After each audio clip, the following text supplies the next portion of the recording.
Hi, everybody, and welcome to Houston Life. I'm Derek Shore. It has been such a difficult and emotional week for our city, to say the least. Parts of Houston are still underwater, and the relief effort continues around the clock.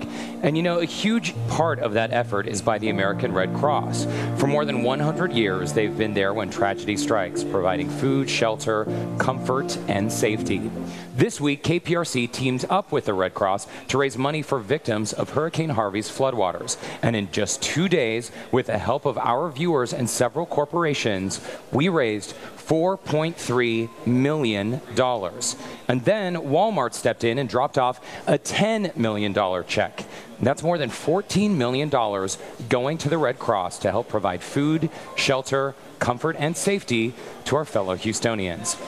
On today's Houston Life, we're continuing to highlight resources for those affected by flooding and how to help out. From home repairs to avoiding mold to helping animals in need, we've got tips and experts throughout the show, and we are taking your questions. So we're going to jump in right now. So many Houstonians have damaged homes, but before you begin home repairs with a contractor, there are some very important things to keep in mind. Clayton Farmer with the Greater Houston Builders Association is here to keep us on track. And if you have a question for Clayton about home repairs and rebuilding, go ahead and give us a call at 713-778-8976, and we will try our best to get those questions answered during the show. So Clayton, a lot of people coming home to a mess.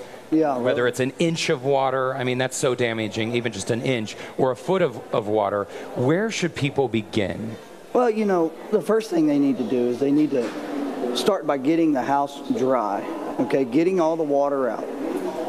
You don't want to have that water linger. The longer things stay wet, the more prone you are to mold growth, which is going on rampant right now. So does that mean removing all the items from the home as well? If it's wet, either dry it or get it out. And you want to be very careful about how you start demolishing. A lot of people want to go buy a sledgehammer and start whacking away at walls, but you got to be real careful. It could be gas lines, sewer lines, water lines, electrical lines in that wall that you're not aware of. Yeah. If you want to know the level of extent of damage and where water is, it's best to get somebody that has a thermal imaging capability to go in and identify all the places where water has gotten. Thermal imaging will help identify that. Okay, but let's say, though, I mean, because so many people, I mean, early estimates are showing at least 100,000 homes, and some other more grim estimates are showing the number dramatically higher than that. Right. So because there is such a great need right now and so many people who are in this situation, what if you don't have access to a professional who can use the thermal imaging? But your home, you know, you're sitting in a home that smells like mildew. You want to get a hold of a reputable contractor. You don't want to get the guy coming in from Alabama in a truck. You want to find our local resources. Keep the money here local. Use our local people that are involved in the community. Go to the website like ghba.org and find all remodelers, all builders, all kinds of contractors. You know, the GHBA has about 1,500 members. Yeah, the Greater Houston Builders Association. Greater Houston Builders Association. My company, Bluegill Inc., is a member and a longtime member of the GHBA. You want to make sure that the people that you want to have come out, that they have adequate insurance, that they have a reputation, that they are that you can check their references. GHBA is wonderful about keeping up-to-date records, people. Beautiful people. Yes, absolutely. Well, and as you mentioned, the people coming door to door, there's also... You got to really watch that. You got to watch that, right? Because someone comes to your door, and maybe they're going to do work for you that day, but then you may never see them again after paying them for and never pay somebody up front. Never sign a contract that somebody just shoves in your face. You need to review it. Remember, the contract is not to protect the homeowner. The contract is to protect the contractor. Exactly. So you want to make sure that you're reading that contract real good and knowing what's going on. What are some of the ways that we can vet, though, these contractors? Because, I mean, are there websites like Yelp that are good enough? Because sometimes if you go online and you look at a website, it says this company's been in business for however long, it has, you know, in business since 2001. That could all be fake in an extreme case where they're trying to scam people. That's right. But what are some good rules of thumb here? You know, do they have their act together? Do they have a business card? Are they professional? Are they present on the web and social media. Social media is great.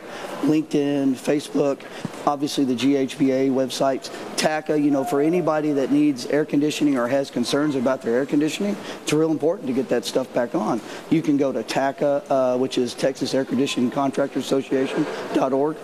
And you can find reputable AC contractors that can come out and give you a correct bid. You know, I'm holding in my hand something from a Linux manufacturer, and they give guidance to AC contractors on how to recover damaged or flooded systems. What was that AC website once again? It's TACA, TACCA.org. TACCA. Okay. So, I mean, sadly, it seems like there's no silver bullet. There's no angel who's going to like swoop in and just sort of solve these problems. You have to do a lot of research on your own to ensure.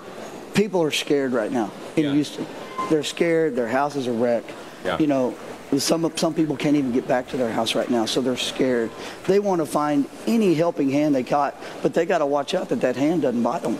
So you mentioned, I want to backtrack just a little bit, Clayton, because you mentioned a lot of people maybe, you know, once they've gotten furniture or rugs, whatever in the home is wet, once they've gotten that outside, a lot of people may be tempted to just pick up a sledgehammer and start tearing out the drywall. You're cautioning against that because of plumbing lines and electrical and gas lines. But let's say, again, someone's sitting in their home right now, they have wallboard, you know, and drywall that's sort of expanding with all the water. What can they do if they've had trouble securing you know, a contractor or a reputable professional to come in and start the cleanup process? Be gentle. Be gentle. Don't be a horse and a bull in a china shop. So you still can't, I mean, so there are some DIY things that people could, you could rip out your drywall. Absolutely. Just don't take a sledgehammer to the wall. Just be careful. If you don't know what's behind that wall, don't take a sledgehammer. What if you hit a gas line?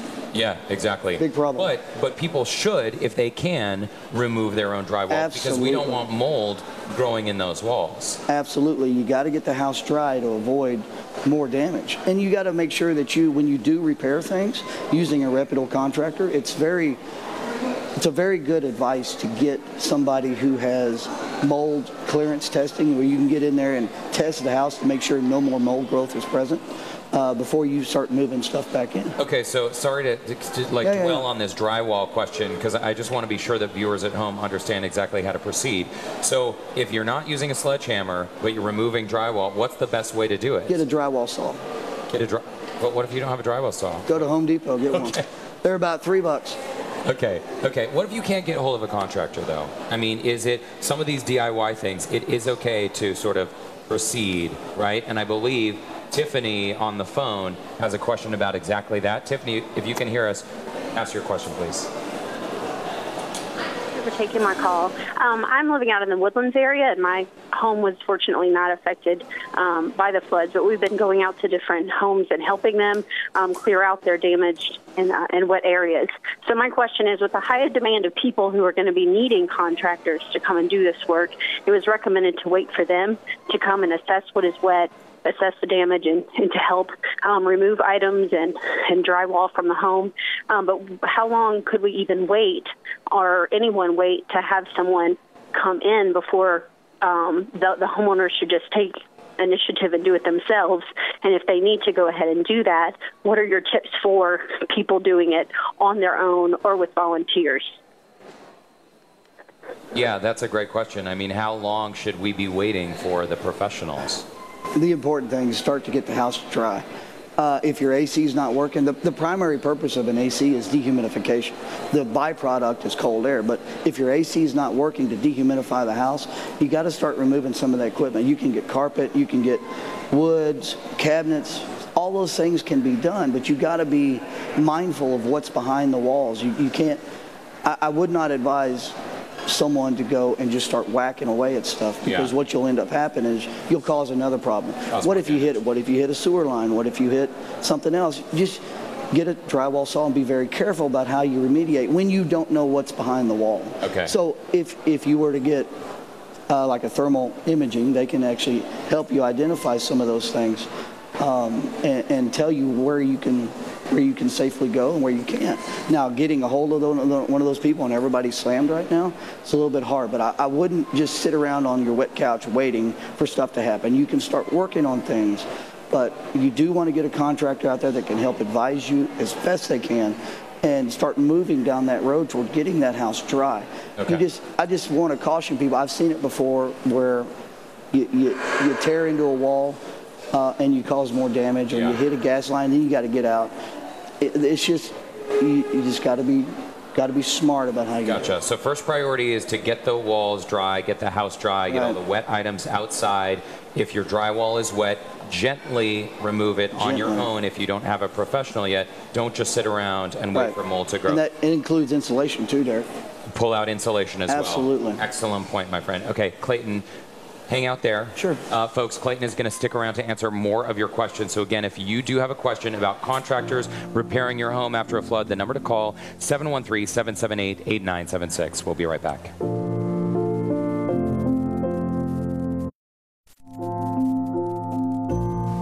If you'd like to donate or volunteer with the Red Cross, there are all kinds of resources online at redcross.org. We'll be right back.